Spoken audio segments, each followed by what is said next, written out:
Sunaina Matul makes it. Alcoholics Anonymous comes of age. Three legacies.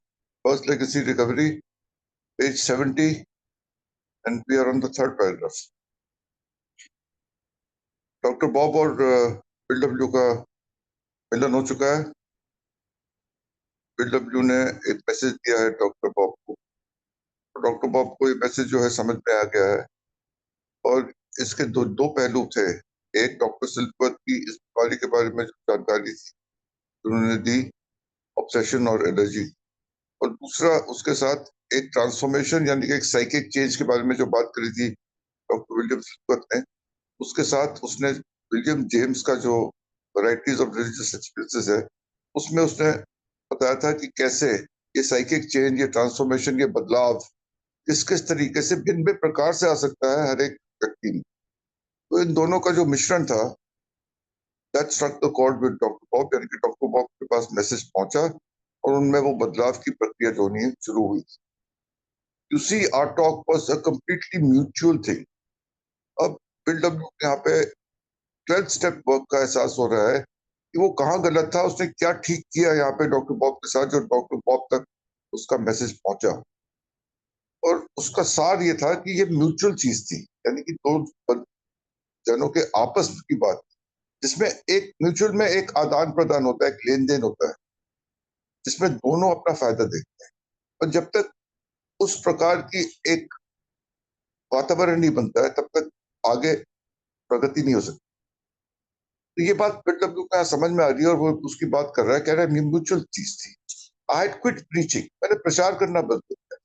तो पहले कर रहा था वो 6 महीने तक और इससे उसको की सफलता प्राप्त। I knew that I needed this alcoholic as much as he needed me, जितनी मुझे इस शराबी की जरूरत थी उतनी उसको भी मिली थी। दोनों का यहाँ पे एक लेन देन, एक आदान प्रदान। उसको जरूरत थी क्योंकि वो शराब पी रहा था, पीड़ित था। इसको जरूरत थी क्योंकि ये शराब छोड़ तो रखा था, इसलिए छोड़े रखना चाहता था, इसलिए उतनी जरूरत यहाँ बिल डब्ल्यू को भी थी। वही ढूंढने गया था डॉक्टर बॉब को, डॉक्टर बॉब उसके पास क्या है, तो जरूरत इसको भी थी। तो ये जो आपसी एक आदान प्रदान, एक लेन देन है, ये आगे जाके बोल रहा है दिस वॉज इट। ये वो रहस्य था, ये वो राज था, ये वो खुलासा था जो यहाँ पे बिल्डअप हो। And this mutual give and take at the very heart of all 12 step work today. ये जो आपसी लेन देन है, गिव एंड टेक, ये सार है, ये हृदय है सारे 12वें कदम के काम का, चाहे वो तब की बात करे चाहे वो आज की बात। This was how to carry the message. The final missing link was located right there in my first talk with Dr. Bob. Dr. Bob के साथ पहली भेंट में वो कह रहा है, वो जो कड़ी में एक मिसिंग लिंक था, जो कड़ी चल रही थी उसमें जो एक अभाव था वो यही था, जो एक दरार रह गई थी वो यही रह गई थी। वो प्रचार कर रहा था और इस चीज को म्यूचुअली नहीं देख रहा था, फायदा उसको भी हो रहा है और उसको, दोनों। ये जो रेवल्यूशन था, ये जो खुलासा हुआ, ये आगे जाके बहुत काम आया। और इस बुनियाद के साथ जब आगे उन्होंने 12वें कदम पर काम किया तो सफलता जो है वो ज्यादा। Unexpectedly, I got a little fresh financing from my New York business associates, so I stayed on an Akron that summer of 1935 to continue the proxy fight. देखिए, हमको अपने सवाल का जवाब मिल गया। मेरा ही सवाल था, मेरे जहां तक याद है, कि बिल डब्ल्यू रुका कहाँ, वो वापस चला गया जब प्रॉक्सी की लड़ाई हार गए थे? नहीं, उनको थोड़ी उम्मीद थी, वो इस लड़ाई को जारी रखना चाहते थे। उम्मीद थी कि कहीं जाके अभी इसमें थोड़ी जान बाकी है और अभी भी उनको सफलता आगे जाके प्राप्त हो सकती थी। ये केवल एक झटका लगा उनको। और उम्मीद से पहले वो यहाँ पे ये बता रहा है कि उसको, उसके जो न्यूयॉर्क के बिजनेस एसोसिएट, तो उसके साथी थे जो इस प्रॉक्सी फाइट के लिए जिन्होंने भेजा था, उन्होंने उसको थोड़े से पैसे और भेजे, फ्रेश फाइनेंसिंग, ताकि वो एक्रोन में रहे और इस लड़ाई को जारी रखे, कंटिन्यू द प्रॉक्सी फाइट, ताकि उसको, उनको अभी भी लग रहा था कि हो सकता है उनको उस छोटी सी मशीन टूल्स कंपनी का नियंत्रण मिल जाए। तो बिल डब्ल्यू को वहां पे नियुक्त किया गया था, वहां पे जानबूझ करके उसको ठहरने को बोला गया कि तू वही रहे और इस लड़ाई को जारी रख, हो सकता है कि कुछ सफलता प्राप्त हो। उम्मीद से पहले उसको इस काम के लिए और एक्रोन में रहने के लिए कुछ पैसे भी भेजे। लेकिन इधर doctor Bob still worried about doctor Bob and invited me to come over and live with them at their house at 855 Ardmore Avenue. का जो घर था, you have the pic of Dr. Bob's house and his living room. Showed it at the right time. तो doctor Bob का जो घर था आर्डमोर Avenue में, वहां पे ये रहा घर। यहाँ पे बिल डब्ल्यू ने यहाँ शिफ्टिंग कर लिया और ये एन की एक उसकी उसकी जिद थी वो वहां के रहे कि अभी वो चिंतित थी डॉक्टर बॉब के बारे में, और उसको यहाँ पे उम्मीद की किरण दिख रही थी कि अगर वो बिल डब्ल्यू के साथ मिलकर काम करेगा और बिल डब्ल्यू का जो तरीका था सोबर होने का उसको अपनाएगा तो वो भी सुधार की प्रक्रिया में आ सकता है। तो इस उम्मीद के साथ उसने आमंत्रण दिया बिल डब्ल्यू को, वो वहां रह के उनके साथ रहे। How well I remember our morning meditation when Anne would sit in the corner by the fireplace and read the Bible, and then we would huddle together in stillness, awaiting inspiration and guidance. I think Sumesh, you have a pic of the living room also. और छोटा सा living room था doctor Bob घर में, यहाँ पे वो रोज तीनों जो थे एन, डॉक्टर बॉब और डब्ल्यू, रोज सुबह बैठते थे एक कोने में बैठ के एन बाइबल पढ़ती थी और उसके बाद वो कहती थी कि we would huddle together in stillness awaiting inspiration and guidance. और मेडिटेशन का इससे बढ़िया डेफिनेशन नहीं हो सकती कि एक शांत वातावरण में तीन जने बैठ के आपस में मेडिटेशन कर रहे हैं एक साथ मिलके और शांत बैठे हैं और वहां पे अवेटिंग यानी इंतजार कर रहे हैं इंस्पिरेशन एंड गाइडेंस की। किससे इंतजार कर रहे हैं? गाइडेंस कहाँ से मिलेगा? तो ये इंस्पिरेशन गाइडेंस मिलेगा ईश्वर से। तो एक 11वें कदम का इससे बड़ा बेटर एग्जांपल हो सकता है, डेफिनेशन हो सकता है। Thank you so much. ये वो लिविंग रूम है doctor Bob's home, Akron Ohio, the living room. यहाँ कोने में बैठ बाइबल पढ़ती थी जिसके पश्चात वो तीनों मिलके meditation. 3 or 4 weeks after Mother's Day debut, Dr. Bob looked at me one morning and said, "Bill, for a number of years I have had to go down to Atlantic City to our medical convention." 3-4 हफ्ते हो गए। Mother's day डेबिकल की बात कर रहे हैं। Mother's day में जब पहली बार डॉक्टर बॉब बिल से मिला था, लेकिन उसके पहले उसकी जो हालत थी उसको डेबिकल बोल रहा है, यानी कि अनुचित घटना या एक परेशान करने वाली घटना या एक पतन। वो जो शराब पी के उसका पतन हुआ था मदर्स डे वाले दिन, जब वो डॉक्टर बॉब साहब मेज के नीचे मिले थे और हालत खराब थी उनकी, वो जो डेबिकल हुआ था, तो उसके बाद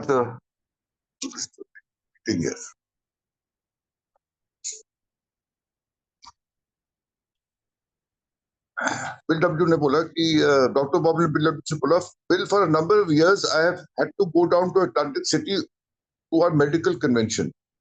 आई haven't missed one in a long time. Atlantic City, हाँ, I was on, thank you so much. Atlantic City जो है वो न्यूयॉर्क से करीबन 200 किलोमीटर दूर है, यूएसए की ईस्टर्न कोस्ट पे। और वहां से आप अगर एक्रोन देख लो, तो एक्रोन से भी Akron to Atlantic City will be more appropriate Sumesh.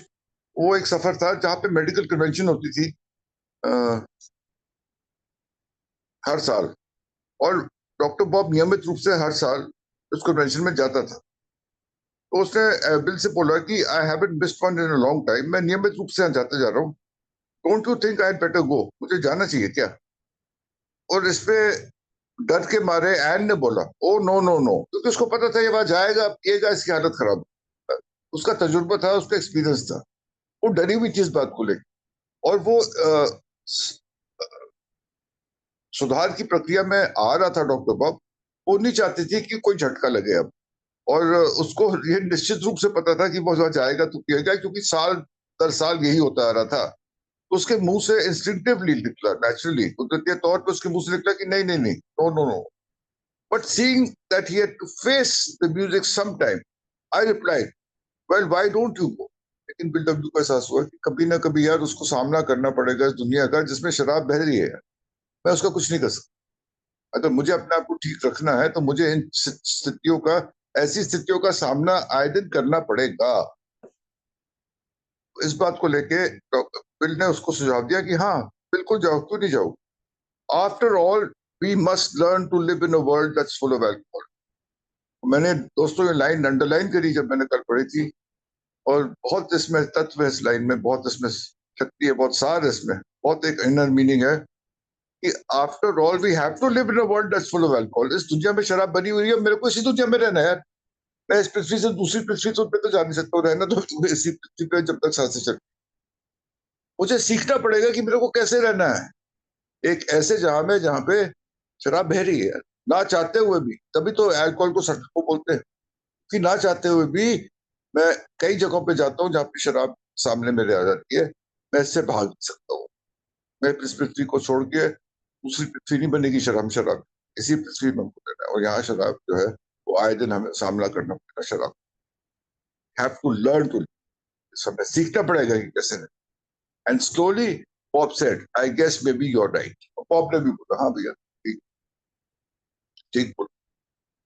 So he went to Atlantic City Medical Convention and nothing was heard of him for several days. और वही हुआ जिससे कर डर था। डॉक्टर बॉब गए मेडिकल कन्वेंशन में अटलांटिक सिटी, और कई दिनों तक उनका कोई पता नहीं चला। Then one morning, his office nurse called up and said, "He is over here at my place. My husband and I picked him up off the railroad station platform at about 4 a.m. Please come over and see what." और वही हुआ जिस चीज का डर था। सुबह 4 बजे फोन आया, डॉक्टर बॉब की जो नर्स थी उसकी क्लिनिक, उसका फोन आया कि 4 बजे सुबह डॉक्टर बॉब हमको रेलवे स्टेशन पे मिले की हुई हालत में, आइए देखिए आप उसके बारे में क्या कर सकते हैं, please come over see what. So the dreaded thing happened, doctor Bob relapsed, और उनका रिलैप्स ये कब हुआ, कैसे हुआ? कन्वेंशन हुआ, कन्वेंशन से वापस आते हुआ, कन्वेंशन जाते हुए हुआ। I think Rajesh will throw more light on that. प्रकाश डालेगा उसकी टाइमिंग का, क्या समय प्रणाली रही। पहुंचे वहां पे कि पहुंचते से पहले ही उन्होंने पी ली थी, या वापसी पे पी, या वहां पे भी पी, कन्वेंशन उन्होंने अटेंड करी नहीं करी, क्या पता क्या हुआ। लेकिन बहरहाल बात करने की है कि कुछ दिनों तक कोई खबर नहीं आई, और एक दिन सुबह 4 बजे फोन आया कि वो मिले हैं रेलवे स्टेशन पे वो नर्स को, और वो अपने घर गए। We got Bob back home into bed. Bob को वापस घर लाके और बिस्तर में डाल दिया। Right then we made an alarming discovery, he had to perform a certain operation that only he could। देखो डॉक्टरी तो चल रही थी, कुछ काम थे, और हमने पीछे पढ़ा है कि डॉक्टर बॉब बहुत अच्छे सर्जन थे। एज अ सर्जन उनकी अभी भी एक डिमांड थी, लोग उनको पूछते थे, सर्जरीज वो करते थे, उनसे कराते थे। और एक बहुत ही अहम ऑपरेशन था जो उनको उन्होंने करना था 3 दिन बाद। The deadline was just 3 days। He simply had to do the job himself. तो ये काम किसी और से नहीं करवा सकते, ये ऑपरेशन उनको खुद स्वयं ही करना था। And here he was shaking like a leaf. लेकिन शराब पी पी के उनकी हालत ऐसी हो गई थी, वो एक पत्ते की तरह तड़प रहे, हिलावट की थी, बहुत बुरी हालत। Could be get him sober in time? क्या 3 दिन के अंदर इनको हम सोबर कर पाएंगे, इस लायक बना पाएंगे कि डॉक्टर बॉब एक ऑपरेशन कर सकते? ऑपरेशन बड़ी एक सेंसिटिव चीज होती है, आदमी की जिंदगी और मौत का सवाल हो सकता है। और उस टाइम पे मेडिकल साइंस इतनी एडवांस इतनी आज है, ना ही इतने डॉक्टर उपलब्ध थे जितने आज। तो ये ऑपरेशन उन्होंने ही करना था, और एक केवल तब कर सकते थे जब अपने नियंत्रण में sober. And I took turns around the clock trying to taper the old boy off। एकदम से तो छुड़ा नहीं सकते टेपर, यानी कि अगर वो अभी एक मात्रा पी रहा था, धीरे धीरे उसकी शराब पीने की मात्रा कम करके, और बिल डब्ल्यू और एड जो थी बारी बारी से उनके ऊपर एक तरीके का नियंत्रण रख रहे थे, एक नजर रख रहे थे, एक निगरानी रख रहे थे, ताकि वो हद से ज्यादा जो है वो अब ना P. Early on the morning of the operation he was almost sober. Operation का दिन है, सुबह सुबह का टाइम था, और लगभग वो कह रहा है, ऑलमोस्ट बोल रहे हैं, लगभग जैसे सोबर हो गए। I had slept the room with him, glancing across toward the bed I saw that he was wide awake but still shaking। और उसी कमरे में डॉक्टर बॉब के साथ, उसी कमरे में बिल डब्ल्यू सोए थे उनके साथ, और वो उनकी तरफ देख रहे थे सुबह सुबह तड़के उठ के, तो देखा कि जगे हुए थे, लेकिन अभी भी उसमें हिलावट थी, एक कंपन थी, शेकिंग, यानी कि एक थोड़ी सी शिवरिंग की शेकिंग, हिलावट थी उनमें। I'll never forget the book he gave me and said, Bill, I'm going to go through with it. और बोला, बिल डब्ल्यू बोला डॉक्टर बॉब ने, मैं इसको अपने पूरे अंजाम पे ले जाऊंगा, आई विल गो थ्रू, यानी कि मैं आगे बढ़ के इस मुद्दे को, इस अभियान को पूरे अंजाम पे ले जाऊंगा। I thought he meant the operation.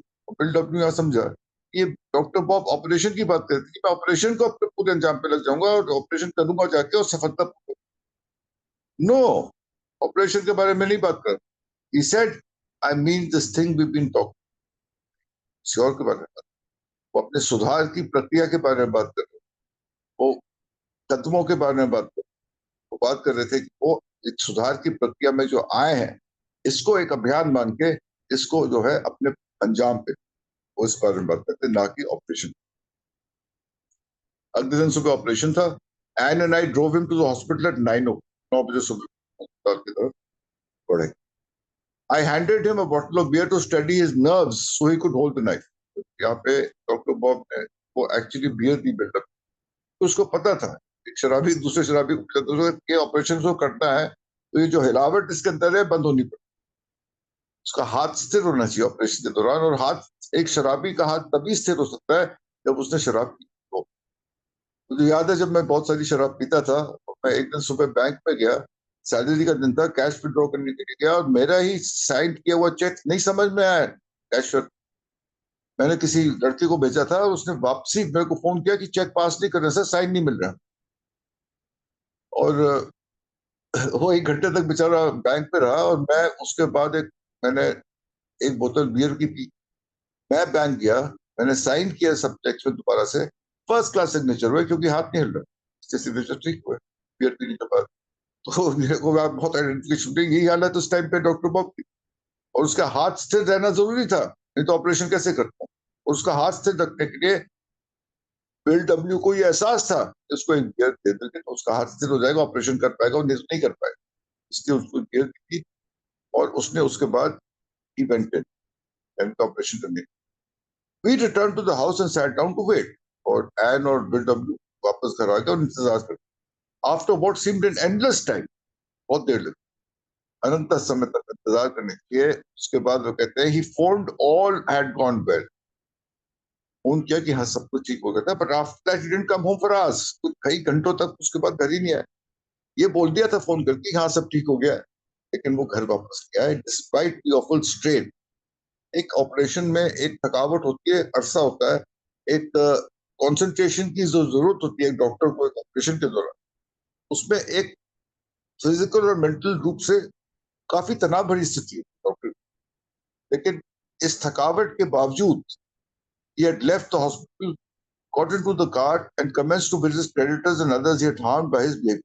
और इसके बावजूद लेकिन कार में बैठे और अपना यहाँ पे क्या बात कर रहे हैं, 890 कदम की बात, यानी कि वो उन लोगों के पास गए जिन्होंने जिनको उन्होंने क्षति पहुंचाई थी, चाहे वो लेन देन में हो, क्रेडिटर्स एंड डेबिटर्स की बात हो, चाहे वो उनकी बात हो पैसे लिए वो वापस नहीं करे, या किसी और प्रकार का भी उनको क्षति पहुंचाई हो, उनके पास गए और अपना 890 कदम उसी टाइप में किया। और ये 890 कदम से डॉक्टर बॉब रेजिस्ट कर रहे थे, और शायद इसीलिए उनकी सुधार की प्रक्रिया में एक बाधा, एक विघ्न आ गया। कहते मैं सब कुछ करने को तैयार हूँ, ये 8वां नहीं करूँ, कोई जो थोड़ी बहुत मेरी रोजगार चल रहा है, मेरी जो प्रैक्टिस है वो भी बंद हो जाएगी, सबको पता चल जाएगा कि मैं शराब। तो शराबी ये सोचता है कि किसी को पता नहीं है वो शराबी है ना, तो वो ये सोचता था कि किसी को पता नहीं है, लेकिन पता तो सबको था। तो जब उन्होंने इस 8वें और अपने 890 कदम पे जो अग्रसर हुए, तब जाके वो कह रहे हैं, यहाँ पे खुद ही बता रहा है कि दैट वाज जून 10, 1935, जो हमारा फाउंडर्स डे माना जाता है, डॉक्टर बॉब की सोब्रिटी का दिन, to the time of his death 15 years later, 150 में निधन हुआ। Doctor Bob never to another drink. यहाँ जाके उनको स्थायी sobriety, sustained abstinence from drink, यहाँ जाके उनको मिला जब उन्होंने अपना 8वां और 9वां कदम उस दिन जाके किया। जिस कदम को वो रेजिस्ट कर रहे थे, जिनकी वजह से उनकी सुधार प्रक्रिया थी, सोब्रिटी थी, नहीं मिल पा रही, यहाँ आके उनको वो प्राप्त हुई। उसके बाद अपने निधन तक 1950 तक वो सोबर रहे और जो काम किया है अल्कोहलिक सर्विस के, वो तो ऐतिहासिक है, उसके बारे में हम कुछ पढ़ चुके हैं, कुछ आगे भी पढ़। I think will take a break है, back to you. Today we read about Till the Type, Dr. Bob is not sober. So we are on the last paragraph now, page 7. Thank you, Vinay. Back. Thank you Atul ji. Rajesh ji please come. जी धन्यवाद। नमस्कार, मेरा नाम ब्रजेश, मैं शराबी हूँ। Thank you Vinay ji service के लिए, और धन्यवाद अतुल जी, बहुत बढ़िया तरीके से आज हम अपने फाउंडर डे तक पहुंच गए। Thank you so much. और सुमेश भाई, बेड भी दिखा दिया भैया, बिल और बॉब का, थैंक यू सो मच।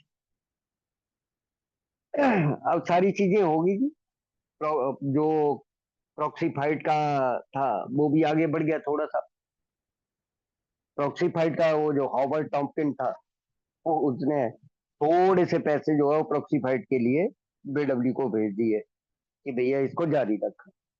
और इधर हनीटा शिवरलिंग ने अरेंज कर दिया बीडब्ल्यू का वो पोर्टिस कंट्री क्लब में मेफ्लावर होटल का बिल चुकता करा, और उनको अपना जो पुश्तैनी क्लब था उनका उसमें ठहरा दिया। अब बीडब्ल्यू को अगर एक लेटर बिल ने लुइस को लिखा था, उससे थोड़ा सा यहाँ पर एक काम करा इन लोगों ने, बिल और बॉब ने। BW write a letter to Lewis. He and Dr. Bob tried in vain. Doctor MCK, ये जो वंश परमानेंट सर्जन आता है ना, ये बेसिकली ये डॉक्टर MCK एक सर्जन थे, उनके ऊपर इन लोगों ने काम किया यहाँ पर। जैसे ही मतलब वो आ, इनके घर आगे ठहरने के लिए एन के बुलावे के ऊपर जब BW डॉक्टर बॉब के घर में आ गए, तो एक सर्जन के ऊपर ये लोग तीसरा आदमी ढूंढना इन्होंने शुरू कर दिया, उसके ऊपर काम करने लगे, लेकिन व्यर्थ में वो सोबर नहीं हुआ। और इसकी डेटें कई जगह से कंफर्म होती हैं, doctor Bob and good timer से भी और कासिल टाउन से भी। अब क्या ऐसी चीजें लगी जी होने, अब डेटों का बड़ा लेकिन 10 जून 1935 ही मानेंगे, लेकिन थोड़ा सा यहाँ पर डेटों का 6-7 दिन का फर्क है। अगर सच्चाई में मतलब अगर सही में डेटों को हम करेंगे तो वो थोड़ा सा आगे पीछे हो जाएंगी डेटें। एनो सुबह बाइबल पढ़ती थी, डॉक्टर बॉबो बिल्ड मेडिटेशन करते थे। जैसे वो स्मिटी ने ये सारी की सारी यादें जो है वो स्मिटी ने पूरी की पूरी बताई कि किस प्रकार से हमारे घर में ये वाली चीजें जो है वो चलती। और एक सुबह जी वो डॉक्टर बॉब लगे बोलने, यार 20 साल से मैंने कन्वेंशन ही मिस करी है, 20 ईयर कंटिन्यू जा रहे थे उस कन्वेंशन में, अमेरिकन मेडिकल एसोसिएशन की जो कन्वेंशन में। और एक डॉक्टर बॉब के घर में एक एक्सपेरिमेंट चल रहा है, और वो एक्सपेरिमेंट क्या है कि ये बोतल को किचन में रख रहे हैं, और उस बोतल का इंसिस्ट करके BW ने इंसिस्ट करके बोला कि keep in liquid in the kitchen to prove that he and doctor Bob could live in its presence. अब पक्का विश्वास हो गया यार, घर पे 2 बोतलें पड़ी है किचन में, उसके साथ बोतलों के साथ रह रहे हैं, एक्सपेरिमेंट प्रॉपर सफल रहा। और BW को पूरा भरोसा हो गया कि डॉक्टर बॉब दारू नहीं पिएंगे, और उन्होंने एन मना कर रही है, लेकिन BW ने पूरे तरीके से, भैया पूरा बाहर दुनिया में तो जीना है ना भाई, अंदर टेम्प्ट करके तो किसी भी अल्कोहलिक को शील्ड करके किसी भी तरीके से टेम्पटेशन से नहीं बचाया जा सकता है। तो उस तरीके से ये पूरे तरीके से सच में वंडरफुल सेंटेंस है कि after all must learn to live in the world that is full of alcohol. पूरा बाहर भैया शराब भरी पड़ी है, कहाँ कहाँ से बचा लेंगे। और उधर एक सेम इंसिडेंट क्या हुआ जी कि टी हेनरी जो एक एग्जीक्यूटिव थे, वो ये नेशनल रबड़ कंपनी में जिसकी प्रॉक्सी फाइट के लिए बिल गए हुए हैं, उसमें एग्जीक्यूटिव की नौकरी उनकी विचारों की छूट की है टी हेनरी और क्लियर्स बिलियन। जहां पर एक मीटिंग स्टार्ट हो गई है ऑक्सफोर्ड ग्रुप पर की, और बॉब और बिल अटेंड कर रहे हैं डॉक्टर बॉब के लैब से पहले। एक मीटिंग स्टार्ट हो गई है, और उस मीटिंग में ऑक्सफोर्ड ग्रुप की मीटिंग में, क्योंकि वो उस बेचारे की नौकरी देखो, भगवान किस प्रकार से काम कर रहा है, हैरानी है भाई साहब। जहां हम लोगों को पहला मीटिंग प्लेस मिला वो BW के सामने वाली पार्टी है, और वो एग्जीक्यूटिव एग्जीक्यूटिव सबसे मेरे हिसाब से टॉप का पद होता है यहाँ पर USA में। तो इस पद पे थे और उनकी नौकरी छूट गई थी और उनके घर में ये लगा जी होने। अब जैसे ही इनको इजाजत मिल गई और ये ट्रेन पर चढ़े भाई सब। हालांकि वो 10 जून को तो डेट है जी, अमेरिकन मेडिकल एसोसिएशन की कन्वेंशन की डेटें हैं, वो पता लग जानी थी। सिटी हॉस्पिटल का रिकॉर्ड जो रिकॉर्ड है उससे पता डेटें कन्फर्म होगी कि डेटें काफी आगे पीछे है। लेकिन हमारे सारे लिटरेचर में हम लोगों ने 10 जून 1935 को एक बार हमारे मतलब बन गया तो बन गया भाई साहब, फिर वो डेटें आगे पीछे हम लोगों ने नहीं करी, क्योंकि इमोशनली हम लोग टच हो जाते हैं किसी भी चीज के साथ। हालांकि वो डेट इसलिए आगे पीछे होगी क्योंकि अमेरिकन मेडिकल एसोसिएशन की जो कन्वेंशन थी उससे डेटें कन्फर्म होगी कि किस दिन मेडिकल वो कन्वेंशन स्टार्ट हुई थी। लेकिन अब मैं डेट नहीं बोलूंगा जी, डेटें नहीं बोलूंगा। तो अब यहाँ से जैसे ही इन्होंने चढ़े, मतलब हालांकि संडे मंडे ट्यूसडे वेडनेसडे ऐसे लिखा हुआ है doctor Bob and good old timer में, ऐसे लिखा हुआ है कि कैसे कैसे क्या क्या किस किस दिन कन्वेंशन में क्या क्या हुआ, तो उसी तरीके से मैं लूंगा। ट्रेन में चढ़े, जैसे ही सवार हुए तो डॉक्टर बॉब को पता लग गया कि कोटा यहीं से जा रहा है, और किसी ने आके बोला भी कि वो दारू का कोटा भी इसी ट्रेन में है। और वहीं से स्टार्ट हो गए वो स्कॉच की ऐसी एक प्यास सी जगी, और बंदा जैसे ही ट्रेन में चढ़ा और कुछ ही मतलब देर बाद जैसे वो एक दूसरे डॉक्टर ने आके बताया कि डॉक्टर साहब आपका ब्रांड भी कोटा भी इसी बोगी में जा रहा है, और वहीं पे इन्होंने पीनी शुरू कर दी। अब मंडे, मतलब ये संडे की बात है, और मंडे को दिन तक ये सोबर है, और सुबह मतलब लगभग अब देखें तो अगर डेटों को तो मंडे ट्यूसडे और ये ब्लैकआउट है, आधा दिन सोबर है और 2 दिन समझ लो कि ये ब्लैकआउट है। और डॉक्टर बॉब को कोई ध्यान नहीं है भाई साहब इन दिनों वहां क्या हुआ, कन्वेंशन में क्या हुआ, एक दिन का आधा हिस्सा जो है वो ध्यान है इस कन्वेंशन का, बाकी डॉक्टर बॉब के को कोई पता नहीं है कि किस स्थिति में है। जो ये सेंटेंस पढ़े थे ना कि वो नर्स ने जो फोन करा था, वो उस तरीके से। अब ये कई दिनों से वो इसके बारे में कोई सूचना नहीं मिली। अब ये लोग, फिर वो ऑफिस के नर्स ने फोन करा कि बॉब जो है वो मेरे घर में पड़े हैं, my husband and I picked him from red road platform, 4 बजे उठाकर लाई हूँ, प्लीज इसको लेके इनको लेके जाओ, घर पे बहुत प्रॉब्लम हो रही है। बॉब को कोई किसी प्रकार का ध्यान नहीं। अब फिर एक एक्सपेरिमेंट, अब जैसे ही इनको उठाकर बिल और एन घर लाए, क्योंकि सोबर करना जरूरी इसलिए था, सिटी हॉस्पिटल में एक बहुत मेजर ऑपरेशन करना था। सिटी हॉस्पिटल में अगर वो मतलब वो ऑपरेशन सिर्फ और सिर्फ डॉक्टर बॉब ही कर सकते थे, क्योंकि कई लोगों का कहना होता है कि यार और भी तो सर्जन होंगे अक्रॉन न्यूयॉर्क में, लेकिन वो एक स्पेशल हिस्से के, एक तो डॉक्टर बॉब एक अलग सर्जन थे, वो पोटी वाली उस जगह का उस प्रकार का कोई इलाज था इनका, जो कम मिलते थे, मतलब उस प्रकार के डॉक्टर, और इतना स्किलफुल डॉक्टर नहीं था कोई भी, और बॉब ने ही ऑपरेशन वो करना था। अब 3-4 चीजें इनके साथ चली गई, थोड़ा सा इनको क्या क्या दिया गया वो 2-3 दिन, वो doctor Bob and gold attempt है। So we had to load him up with the combination of tomato juice, sauerkraut and Karo corn syrup, ये 3 चीजें, अचार, वो टमाटो का जूस और मक्के का सूप पिलाना शुरू कर दिया, और उसके साथ साथ इनको बियर दी जा रही है। We also give him some beer to steady his nerve. पहले दिन हालांकि आते ही वो जैसे उठा के लाए, हल्की सी स्कॉच दी, टिक ही नहीं रहे थे, बहुत मतलब हालत खराब थी। लेकिन उसके बाद as will describe in the other occasion, the typical tapping off process took 3 day, 3 दिन लगे भैया। There wasn't much sleep for anybody. इन 3 दिनों में इन दोनों में से कोई भी बंदा सोया नहीं, ये दोनों ही बंदे जागते रहे। बातें स्मिटी ने बताई है कि वो क्या कर रहे थे। बातें वो एल्कोहलिक एनोनिमस का अगला क्या प्रारूप बनेगा, बात डॉक्टर बॉब की रिकवरी की नहीं हो रही थी, या बात ऑपरेशन की नहीं हो रही थी। एक तो वो बात कि भाई साहब वो मैं 8वां 9वां करने के लिए तैयार हूँ, और दूसरी बात की आगे के लिए आप किस प्रकार से। और नेक्स्ट डे ये है वो जो सिटी हॉस्पिटल की वो नर्स मिसिज हॉल को जो कॉल करा गया था, वो ऑपरेशन से नेक्स्ट डे का कॉल है। तो फिर उसके बाद टेपरिंग ऑफ होने के बाद at 4 o'clock on the morning of the operation वाले दिन, उसने मेरी तरफ देखा, कह रहा and said I am going to with this बिलरी कार्ड, और फिर वो नीचे उन्होंने डिस्क्राइब कर दिया कि किस प्रकार से, और एक बियर एन इनको लेके गए और 9 बजे सुबह का उन्होंने वक्त बता दिया कि सिटी हॉस्पिटल को बिल डब्ल्यू, एन और डॉक्टर बॉब ये तीनों गए और बिल डब्ल्यू ने एक बियर की बोतल भूपाल इनके हाथ में दी, क्योंकि बहुत बड़ा। और देखो ना कि अगर आदमी इतना कांप रहा है तो वो तो चाकू कैसे पकड़ेगा, वो काटने वाला जो नाइफ होता है, वो सर्जिकल नाइफ क्या बोलते हैं उसको।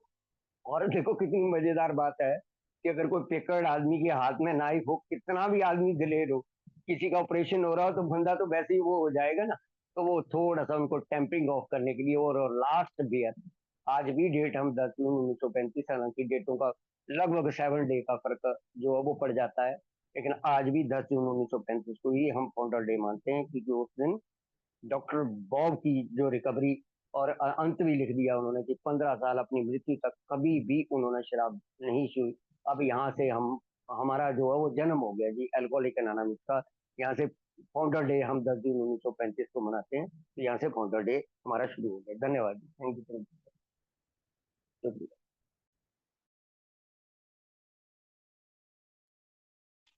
धन्यवाद।